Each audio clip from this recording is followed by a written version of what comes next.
У 1989 годзе супрацоўнікі Інстытута гісторыі Беларусі праводзілі раскопкі на тым месцы, дзе калісьці знаходзіўся замак у вёсцы Гарадок, размешчаная за 50 кіламетраў ад Мінска і больш за 8 тысячаў кіламетраў ад Фларыды. Апроч іншага, навукоўцы знайшлі кафлю 16 стагоддзя. На адной з кафлінаў мы бачым двух зайцоў, цітрусікаў, якія падсмажваюць паляўнічага. Цікава, што дакладна такія ж кафліны былі знойдзеныя пры раскопках ніжняга замка ў Вільні. Чаму зайцы палююць на паляўнічага? Якая сувязь паміж гарадком і Вільняй? Давайце разбірацца. Кажуць, што вельмі даўно на ўскраіне гарадка, ля дарогі, што вядзе да млына, рос дуб, а побач з ім ляжаў валун. Людзі прыходзілі да каменя і прасілі ў яго дапамогі. У гарадоцкім замку жыў князь з дачкой. Дачка выйшла замуж, але ў яе не было дзяцей. Князёўна тройчы хадзіла да валуна, прасіла дапамогі, але марна. Тады князь паклікаў на дапамогу вешчуноў, але і яны не змаглі дапамагчы. Неяк прыйшоў да князя чарадзей Венцусь. Ён сказаў, што ў кожнага каменя ёсць сэрца, якое выконвае жаданне.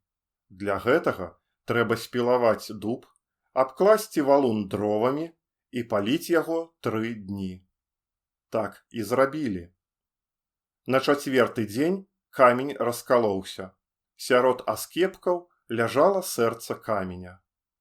Жаданне князёўны спраўдзілася. Яна нарадзіла дзіця. А сэрца каменя і цяпер ляжыць на ўездзе ў гарадок. Недалёка ад каменя Венцусь, на ўскраіне вёскі, на беразе ракі стаіць вадзяны млын, пабудаваны ў канцы 19 стагоддзя. Распавядаюць, што гадоў 100 таму мясцовы млынар закахаўся ў русалку і сышоў да яе жыць. Але дагэтуль, па начах, з млына даносяцца гукі. Гэта млынар прыходзіць сюды адпачыць ад сямейнага жыцця. Першыя сведчанні пра кола, што прыводзілася ў рух вадой, сустракаюцца ў трактатах грэцкага інжынера Філона Візантыйскага. Вадзяныя млыны з'явіліся ў Беларусі ў 12 стагоддзі. Асобны артыкул, прысвечаны млынам, ёсць у статуце Вялікага княства Літоўскага 1529 года, які быў распрацаваны Мікалаем Радзівілам і прыняты вялікім князем літоўскім Жыгімонтам Старым, пра якіх крыху пазней. Сёння гарадок – гэта маленькая вёска ў Маладзечанскім раёне Мінскай вобласці. У Беларусі яшчэ як найменей 30 населеных пунктаў пад назваю гарадок. У самым цэнтры вёскі знаходзіцца старажытнае гарадзішча. Падчас раскопак у 1966 годзе тут быў знойдзены посуд, які адносіцца да культуры штрыхаванай керамікі, а таксама артэфакты 11-12 стагоддзяў. Існуе паданне, якое не пацверджанае аніякімі дакументамі, што тут стаяў замак, у якім знаходзілася Рагнеда са сваім сынам Ізяславам, пасля таго, як яе муж, князь Уладзімір, выслаў іх з Кіева і да таго моманту, пакуль для іх не быў пабудаваны замак у Заслаўі. Рагнеда была дачкой князя Рагвалода. Уладзімір пасватаўся да Рагнеды, але яна яму адмовіла. Тады Уладзімір разбіў войскі Рагвалода, захапіў Полацак, зрабіў Рагнеду сваёй жонкай і адвез у Кіеў. Аднойчы Уладзімір прыехаў да Рагнеды, і ўначы, калі ён спаў, яна хацела забіць яго, але ён прачнуўся. За гэта Рагнедзе пагражала смяротная кара, але ў пакой прыбег іх сын Ізяслаў і стаў на абарону маці з мячом у руках. Уладзімір не змог забіць Рагнеду на вачах сына і выслаў Рагнеду з сынам на іх радзіму, у полацкае княства, у Заслаўе. Рагнеда прыняла хрысціянства і пастрыглася ў манашкі. У летапісах ёсць згадкі пра гарадцоўскае княства. Дакладная лакалізацыя княства невядомая, але шмат хто з гісторыкаў лічыць, што летапісны гарадзец – гэта гарадок. У 12 стагоддзі гарадцоўскім княствам кіраваў валадар Глебавіч, які быў прапраўнукам Ізяслава. Затым княствам кіраваў яшчэ адзін нашчадак Рагнеды – Ізяслаў Васількавіч, які быў прапрапраўнукам Ізяслава. Валадар ажаніўся з Рыксай, дачкой польскага караля. Іх дачка, Сафія, стала жонкай караля Даніі. Сагі малююць яе прыгожай, але жорсткай жанчынай. Яна загадала спаліць у лазні палюбоўніцу свайго мужа.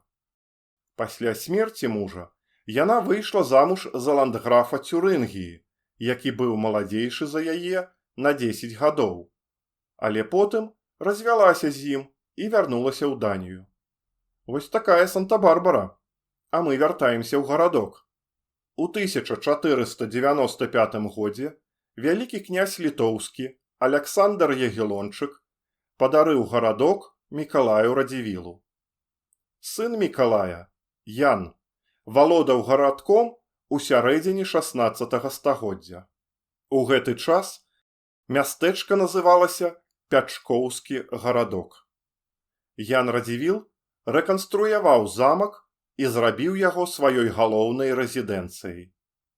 Дакладна невядома, калі замак быў поўнасцю разбураны і спыніў сваё існаванне. Захаваўся інвентар мястэчка 17 стагоддзя. У гэты час замак ужо быў спустошаны. Хутчэй за ўсё, канчаткова ён быў знішчаны падчас паўночнай вайны. У выніку другога падзелу Рэчы Паспалітай гарадок апынуўся ў складзе Расейскай імперыі.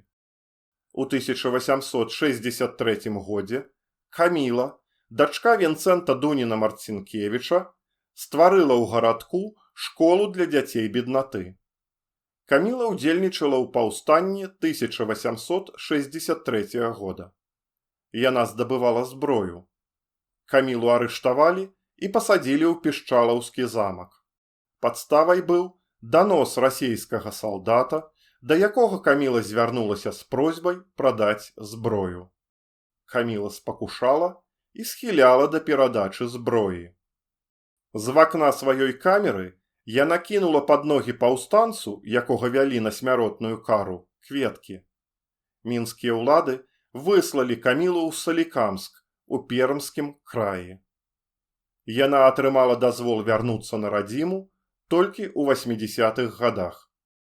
У 19 стагоддзі у гарадку існавалі бровар, 22 крамы, 3 карчмы, гатэльчык, школа, цагельня, суконная фабрыка, завод па вырабе медзі. Кожны тыдзень адбываўся кірмаш. Быў распаўсюджаны гандаль п'яўкамі. Іх адпраўлялі за мяжу. У суседняй вёсцы жылі татары. У пачатку 20 стагоддзя у гарадку з'явіліся пошта, аптэка, 2 габрэйскія рэлігійныя школы, 3 гарбарні, 3 керамічных заводы і завод па вытворчасці газіроўкі. Гарадок славіўся сваімі лёнам і збожжам, якія прадавалі за мяжу.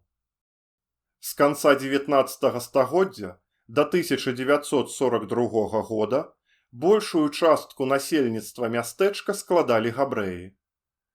Гарадок быў захоплены нямецкімі войскамі ў чэрвені 1941 года. Гітлераўцы стварылі тут гета. У ліпені 1942 года ўсё габрэйскае насельніцтва гарадка было знішчанае. Да нямецкай акупацыі габрэі складалі 10% насельніцтва Беларусі. Да пачатку Другой сусветнай вайны у гарадку было 2 сінагогі. Адна сінагога была разабраная пасля вайны. Другая сінагога захавалася да нашых дзён у перабудаваным выглядзе. Таксама захаваліся і габрэйскія могілкі. Самыя старыя мацэвы датуюцца сярэдзінай 19 стагоддзя. Калі на мацэве выбітыя дзве далоні, то пад гэтым надмагіллем пахаваны Коэн, нашчадак старажытнага роду першасвятароў. Яшчэ на надмагіллях можна сустрэць выяву мэноры. Так упрыгожвалі магілы праведных габрэек, якія кожную пятніцу ўвечары запальвалі свечкі. Выява зоркі Давіда атрымала распаўсюджанне толькі ў канцы 19 стагоддзя. Найбольш характэрная пазнака большасці мацэваў – гэта дзве літары габрэйскага алфавіта – П і Нун. Гэта першыя літары словаў «тут спачывае». На магілах каталікоў мы бачым СП – святой памяці. На праваслаўных надмагіллях такія ж літары ЗП ці СП. Ёсць таксама мацэвы ў выглядзе каменных дыскаў. Самыя старажытныя сведчанні пра выкарыстанне камянёў для драбнення ежы былі знойдзеныя ў Аўстраліі. Існуе меркаванне, што жорны паспрыялі вынаходніцтву кола. Жарон, які сваёй круглай формай падобны да сонца, мог азначаць няспынны кругазварот жыцця. Адтуліна Жарона лічылася ўваходам, праз які нябожчык трапляе ў іншы свет. Помнікі жорны прысутнічаюць на могілках і ў іншых краінах. Самыя старажытныя ў Беларусі датуюцца пачаткам 18 стагоддзя. Такія надмагіллі выкарыстоўвалі не толькі габрэі, але каталікі і праваслаўныя.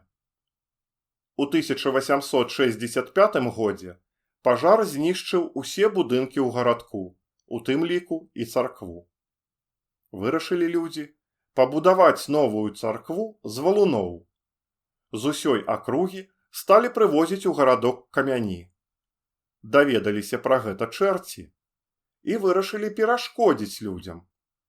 Уначы яны раскідалі валуны па ўсёй ваколіцы. Раніцай чэрці ўбачылі, што ўсе валуны вярнуліся на старое месца. Да таго ж, іх стала ўдвая больш.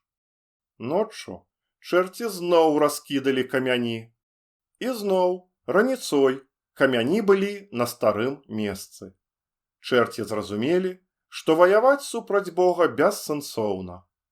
Людзі збудавалі царкву, а з камянёў склалі агароджу.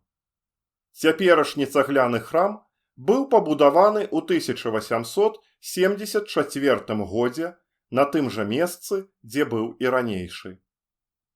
У 1944 годзе царква была спаленая і да 1992 года стаяла ў руінах. Мясцовыя жыхары аднавілі яе да 1995 года. Другая праваслаўная царква стаяла на могілках. Яе разабралі ў 1962 годзе і пабудавалі з яе цэглы лазню. Людзі, ведаючы пра гэта, не захацелі ёю карыстацца.